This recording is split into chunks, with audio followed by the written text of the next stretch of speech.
Hey yo វ៉ាសើអ្នកទាំងអស់គ្នាថ្ងៃនេះយើងធ្វើការប្រៀបធៀបរថយន្តពីរ model គឺរថយន្ត Prusa 07 និងរថយន្ត Camry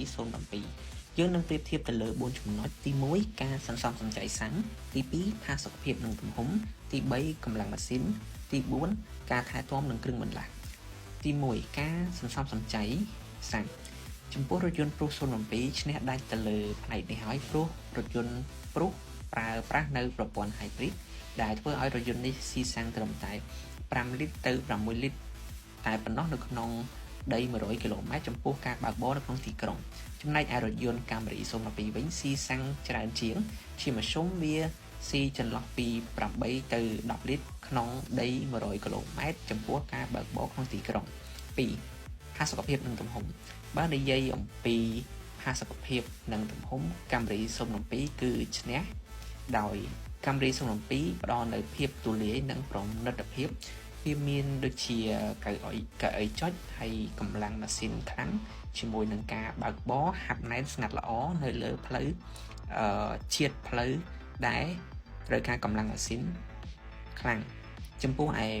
Prusa 07 គឺជារថយន្ត hatchback អញ្ចឹងជាប្រភេទខ្នាតរថយន្តដែលមានទំហំតូចជាងCamry 07 បន្តិចប៉ុន្តែវាមានអត្ថប្រយោជន៍ត្រង់ថាគូតក្រោយរបស់វាហ្នឹងគឺយើងអាចបើកដាក់អីវ៉ាន់ភ្ជាប់ជាមួយនឹងផ្ទៃខាងក្នុងបានអញ្ចឹងយើងអាចដាក់អីវ៉ាន់ធំបានជាង Camry 07 3កម្លាំងម៉ាស៊ីន Camry 07 មានកម្លាំងខ្លាំងជាងជាន់ស្ទួងជាងងាយស្រួលក្នុងការបើកបុកផ្លូវឆ្ងាយជាមួយនឹងកម្លាំងសេះរហូតដល់268 HP ឯរថយន្ត Prusa 07 វិញកម្លាំងខ្លាំងល្មមក្នុងការបើកបរត្រឹម110 HP វារចនាមកក្នុងគោលបំណងសន្សំសំចៃតែបើតាមបទពិសោធន៍ admin ជាង2ឆ្នាំគឺកម្លាំងប៉ុណ្ណេះគឺគ្រប់គ្រាន់សម្រាប់ការបើកបរទាំងផ្លូវឆ្ងាយនិងផ្លូវជិតទី4ការថែទាំនឹងគ្រឿងបន្លាស់នៅកម្ពុជាយើងរថយន្តទាំងពីរ model នេះគឺសម្បូរគ្រឿងបន្លាស់ដូចគ្នា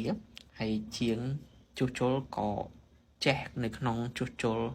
រថយន្តទាំងពីរនេះដូចគ្នាប៉ុន្តែខុសគ្នាត្រង់ថាគ្រឿងបន្លាស់របស់ Prusa 07 មានតម្លៃធូរថ្លៃជាង Camry 07 សរុបសេចក្តីមក Prusa 07 គឺសម្រាប់បងដែលត្រូវការរថយន្តមួយ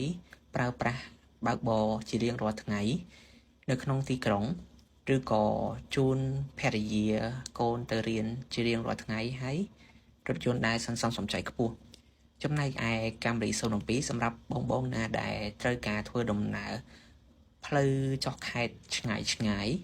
ច្រើនជាងការបើកបរនៅក្នុងទីក្រុងចំពោះតម្លៃនៅក្នុងទីផ្សារបច្ចុប្បន្នចំពោះឡានដែលពណ៌សกระดาษពុនស្អាតអត់បុកអត់ប៉ះមូលដូចគ្នាPrusa 07 មានតម្លៃប្រហែល$13,000ចំណែកឯ Camry 07 មានតម្លៃប្រហែល$16,000សូមអរគុណ